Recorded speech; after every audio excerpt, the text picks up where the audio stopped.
Kalau menurut Pak Lo, uh, dengan kondisi seperti saat ini, kondisi balik lagi ya, ini ke kondisi transisi politik ini Pak, gitu. Berarti ini peluang atau sebenarnya resikonya malah lebih besar daripada peluang yang ada saat ini gitu. Atau mungkin nggak ada resikonya juga, Prim, peluangnya juga nggak ada karena semuanya lagi bertensi gitu. Kalau menurut Pak Lo? Kalau menurut saya, kalau kita lihat 20 tahun ke belakang, maka situasinya sangat kondusif sekali. Yang ada adalah peluang. Jadi kalau kita lihat hampir semua bidang usaha itu bertumbuh. Jadi kalau kita lihat perbankan dalam 20 tahun terakhir terus bertumbuh, labanya juga semakin besar. Ya. Kalau kita lihat tadi seperti Pak Indra tadi sebutkan, usaha tambang juga bertumbuh, yang usaha tambang selama 20 tahun terakhir. Jadi sebetulnya di situasi yang kondusif seperti sekarang ini, peluangnya sangat besar dan resikonya sangat kecil sekali resikonya. Kalaupun ada resikonya itu karena investor itu salah masuk di bidang usaha yang memang jelek, masuk di bidang usaha yang jelek, jadi dia salah resikonya berinvestasi ya, di bidang-bidang usaha yang jelek.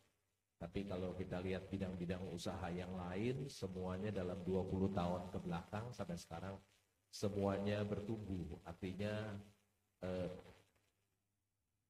hanya ada peluang, resikonya kecil sekali karena kesalahan dari investor salah memilih bidang usaha. Menarik ya, jadi kalau misalnya menurut seorang value investor ini sekarang sebenarnya apapun kondisinya kayaknya semuanya ini adalah peluang ya Pak ya. Tinggal jangan salah aja tuh pilih sektor-sektornya ya Pak ya. Nanti kita akan bahas sektor apa sih yang jelek ya kan, sektor apa sih yang bagus ya. Kalau menurut Pak Lo, ini benar Pak, perbankan. Tapi banyak loh, ada loh beberapa emiten perbankan yang bagus loh padahal, tapi itu masih undervalue nih. Kalau menurut Bapak gimana Pak? Udah mulai teknis kita masuknya. Kalau bertanya ke sektor-sektor yang bagus kepada saya, semua bagus kalau Bapak mah.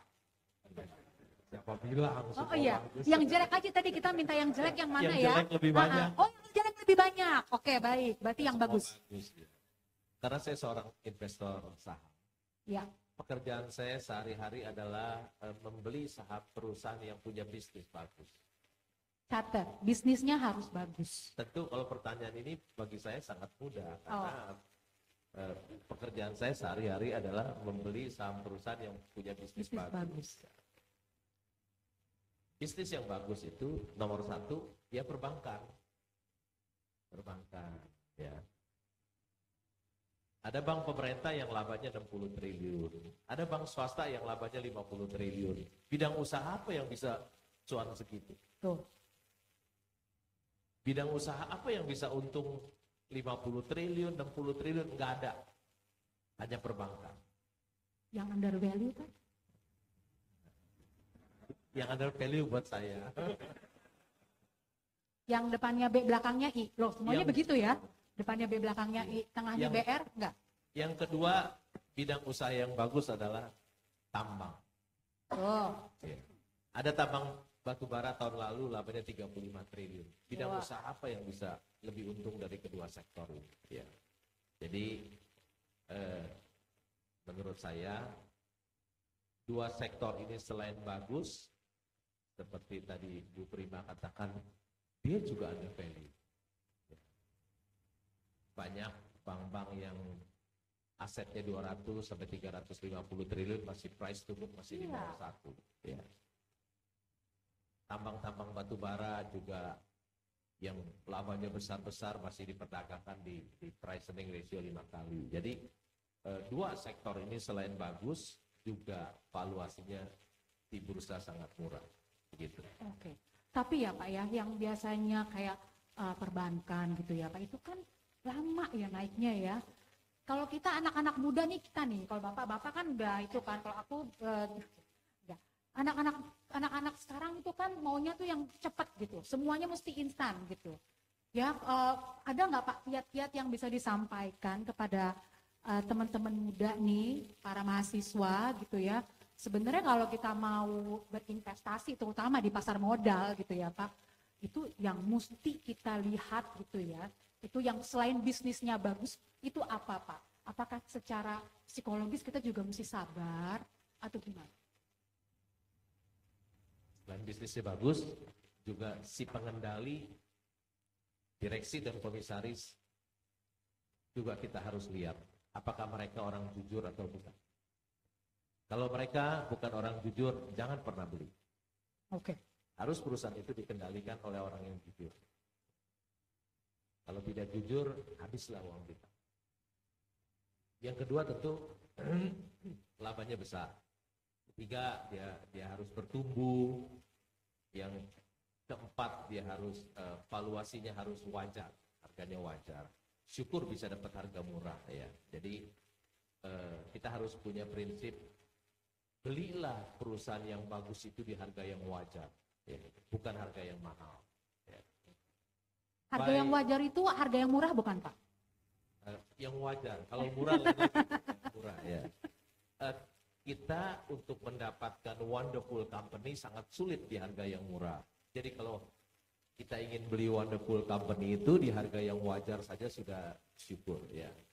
Tapi bukan harga yang murah.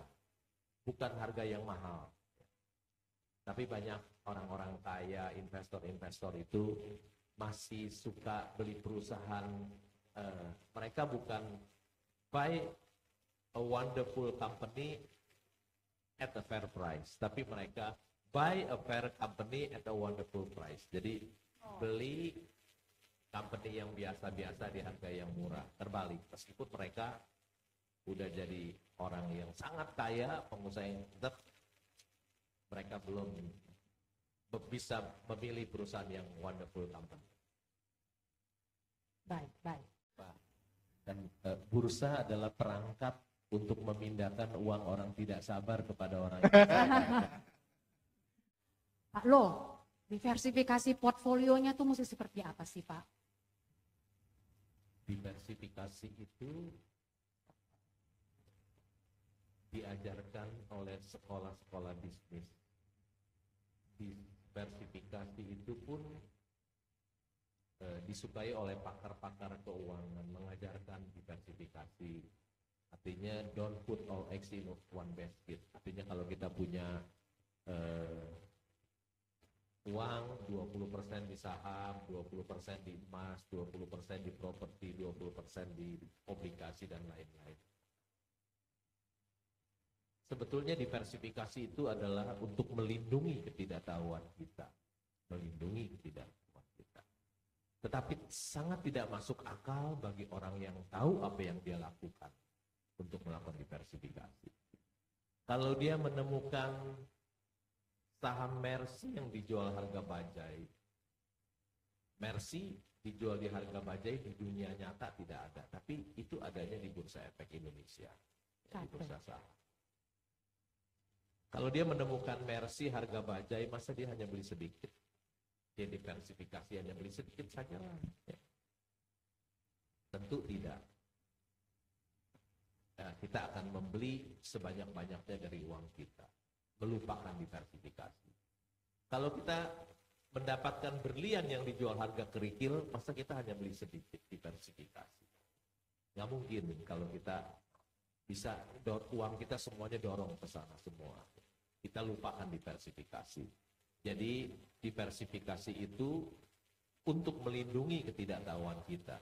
Tapi sangat tidak masuk akal bagi orang yang tahu apa yang dia lakukan. Begitu. Luar biasa ya. Dan untuk mengetahui bahwa si Mercy itu harganya lagi kayak harga bajai Pak, berarti kita harus baca laporan keuangannya, begitu Pak? Membaca laporan keuangan adalah kunci keberhasilan dari seorang investor saham. Kita tepuk tangan lagi buat Pak Poltak yang bilang pokoknya kita harus baca laporan keuangan. Baik. Kita lanjutkan ke penanya kedua kepada Pak Lo. Bagaimana untuk investor memaksimalkan resources yang dimiliki? Yang menurut penanya kedua, resourcesnya terbatas, Pak. Tapi pengen banget untuk mempelajari company-nya. Supaya sampai dalam-dalamnya kulit-kulitnya tuh bisa dapat tuh gimana tuh? Nomor 1, baca annual report. Dibilangin, bandel sih. Baca udah. Mau mengenal Iya kan? company sedalam-dalamnya, baca annual report. Nah, tuh.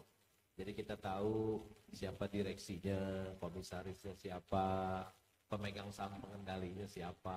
Pak, mohon maaf nih Pak. Mungkin pertanyaannya dia, bagaimana bisa tahu bahwa direksinya itu baik Pak, yang seperti Bapak bilang, nggak korup. Karena kan kalau baru-baru kan selalu baik Pak. Pertanyaannya bukan itu. Kalau gitu yang paling gampang kalau pertanyaannya seperti itu, masukin aja namanya di Google nanti muncul semuanya. Ya. Oke. Tapi sepertinya pertanyaannya bukan. Oke, ya lanjutin.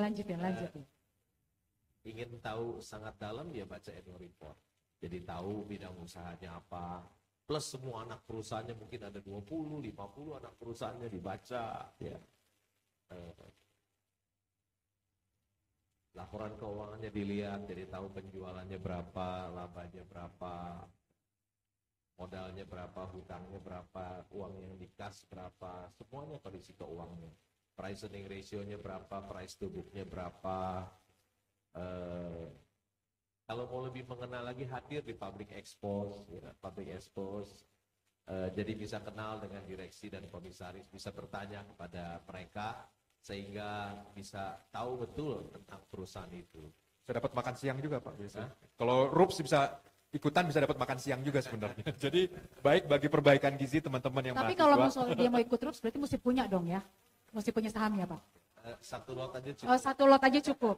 Tapi suka kadang-kadang nggak dibuka Pak, ya kan? Kita disuruh bikin surat. Kalau punya satu lot, cuan. Kalau RUPS-nya di Hotel Bintang 5, maka di Bintang 5 aja berapa? Ya? Banyak spesialis begitu ya, saya lihat. Jangan ikut spesialis itu, please. Jangan. Beli satu lot, ada RUPS di Bintang 5, dia hadir, dia makan, itu udah cuan beggar itu.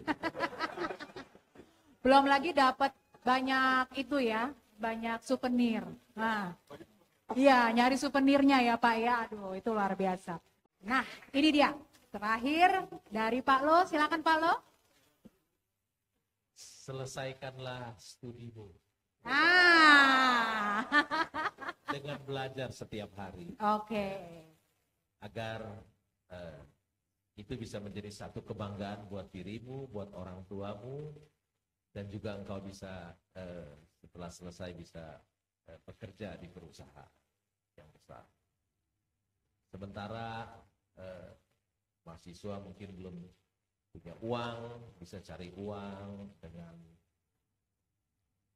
memberikan les kepada anak SMA atau SMP, anak SD, atau jual online dan lain-lain yang halal, cari uang sebanyak-banyaknya, hidup hemat dan sederhana sehingga ada sisa uang banyak, sehingga dan diinvestasikan di Bursa Efek Indonesia, maka Anda bisa jadi orang yang sangat kaya.